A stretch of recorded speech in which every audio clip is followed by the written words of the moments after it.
खमंग, कुरकुरीत असे पदार्थ कोणाला आवडत नाही, सगळ्यांनाच आवडतात आणि जर ते हेल्दी असतील, आपल्या तब्येतीसाठी चांगले असतील, तर अजूनच छान.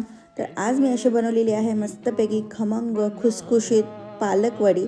जशी आपण कोथिंबीर वडी करतो तशीच आहे ही पालक वडी.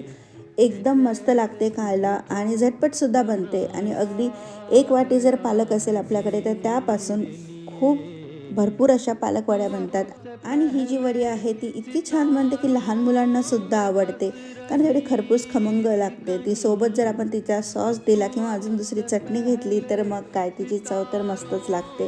तर अशी मस्तपैकी पालक वडीची रेसिपी चॅनलवर अपलोड झालेली आहे. लिंक मी ते खाली आयकॉनवर देते, नक्की जाऊन चेक करा आणि तुम्ही पण नक्की करून बघा अशी खरपूस खमंग पालक वडी. आणि चॅनलला सबस्क्राईब करा छान छान व्हिडिओज बघण्यासाठी. पुन्हा भेटूयात नवीन एका व्हिडिओमध्ये. तोपर्यंत तुम्ही चॅनलला